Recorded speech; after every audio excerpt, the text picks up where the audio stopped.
Hey everybody, I'm streaming you live today right off the lake. I've got no Wi-Fi, so if I lose you, I'm sorry about that. But we're today talking about truth and freedom, and that you need truth to experience freedom. Let me tell you a little bit about where I'm at and what I've been doing. I got here on Saturday with the family, and we're celebrating my daughter Vicky's engagement. She's 22 years old, and she just got engaged to a nice 25-year-old guy. And he and I played some golf over the weekend, and we were out fishing this morning on the boat. We just got back, and the girls are all out for lunch, and he joined them, and I said, no, I need to hang back. I gotta do a Facebook post. Not I get to. This is so awesome. I'm having so much fun doing these. But I'm on beautiful Lake Chautauqua. I got the boat at the dock here, and behind me they're water skiing. They have jet skis out here. There's paddle boards, there's canoes, all kinds of stuff. And you'll probably see some things run in the background behind me. But we're about 3 miles across the point of the lake there, and it's just a beautiful, beautiful day. And I'm so blessed to be here and so excited that all of you are joining me. So I want to talk to you today about truth. And what is truth? And I thought, man, what did I get myself into last week wanting to talk about truth and freedom? Those are two topics that are so huge. It's impossible to do this thing in a short period of time. So I decided to call it, You Need Truth to Experience Freedom. And what does that mean? Well, you can't truly be free unless you're living a life of truth. You know, and truth is not breaking any of God's laws or man's laws. We all have a moral expectation to live our lives, you know, with our neighbors, friends, relatives, and even our family. We also have the man's laws. You know, you can't run a red light. You're not supposed to steal. You're not supposed to shoot anybody. You know, all those kind of things that keep order in our society. And those are all pretty important things. So I wanted to talk this week because of the 4th of July and the celebration of our nation's independence and, of course, celebration of our own personal freedom, too, about being free. You know, this is the greatest country in the world. We can experience anything we want to experience just about any time as long as we're living in that framework of truth that we're not going to break any of God's laws or man's laws. You know, and there's a lot of other truths, too, like you jump off a building, gravity's the truth. You're going to fall down. You're going to get hurt. As we age, you know, we age. Our body wears out. That's a truth. Some people say truth is death and taxes, you know, and I'm not so sure about taxes. I think there's a lot of people that can avoid that if they try really, really hard. Matter of fact, I know there are. And I personally pay taxes, but I know there's a lot of people who do not. And it's just interesting, you know, that really life and death, those are the two great barriers, right? We're born X and we die X. Well, what's that dash in between? What's your dash? What does that dash really mean? Well, to me, that dash is a measure of how we lived our life. You know, how was our extension of truth, and how did we actually live with our family and live with our neighbors and our coworkers and all the things that we did in truth. And sometimes living in truth is hard. I say it brings you freedom, but freedom isn't free. Sometimes freedom is a difficult thing to have because you can't shortcut the shortcut, I say, and you can't cut corners. So living a life of truth is an expectation that I have of myself. It's an expectation I have of the people that I surround myself with. It's an expectation for my family. And we keep each other on truth. You know, if one of us is leaning a little bit one way or the other, you know, we all have the permission to say, hey, you know, you got to check yourself a little bit there. I think you might be skewed. And those are a lot of fun dinner conversations. Last night we had dinner in a beautiful, beautiful hotel. And we were celebrating, like I said, the engagement. And my one daughter, Vicky, said something, and I said something, and my daughter, Maddie, looked at me and said, are you sure, Dad? And I says, yeah. I said, that's exactly how I remember it happening. She said, Dad, we were all there. It didn't happen that way on the lake. And I'm like, yeah, sure it did.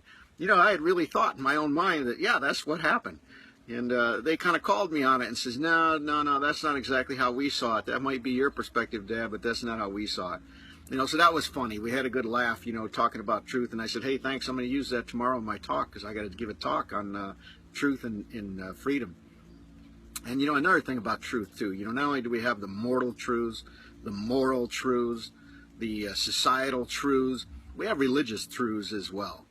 And depending upon what your religion is, every religion has their own set of values and their own set of truths, but they all kind of combine and come around just as one great truth about total respect and love for your neighbor, about total respect and love, you know, for yourself. And those two things are so, so important. And I know a lot of people out there that I talk with and counsel and mentor, yeah, they just don't look at themselves with the same love and affection, I think, that let's say God does. Sometimes we self-deprecate. Sometimes, you know, we don't think we're worthy, or we think we got something we did so wrong that it can't be forgiven, you know, whether it's by a person or by our faith life. And I've got to tell you, I am the greatest sinner of all. I'm like the David in the Bible, you know. I've done everything wrong. And it was a long time ago that I had a conversion. But I have done everything wrong. You know, I've broken all the commandments. And to take somebody like me and remold me and reshape me and give me the wisdom that I have with E5 leadership and give me all the great tools I have and successes that I have and then allow me to share it with other people. You know, if I didn't believe so much in religion, and believe me, years ago I didn't. I had no faith life. I sure do now because I've actually walked in those shoes and walked that walk of truth. So, you know, that moral truth, the religious truth, the spiritual truth, you know, the family truth, societal truth, all those things are real. Moral truth, they're just so real. And the sooner we get a hold of that and realize one key component, okay, here's the big takeaway for me. As soon as I realized and came to grips with, hey, this world is full of what? People. It isn't just about me. As a matter of fact, I'm only one of billions. That makes me kind of insignificant in the grand scheme of things. So I keep that perspective in my thought process and in my freedom process, and that little thought of humility helps me to experience the freedoms that I experience in my life, man. I mean, look around you. I'm surprised that a boat hasn't flown by. They were just buzzing like crazy before I turned on the live broadcast here.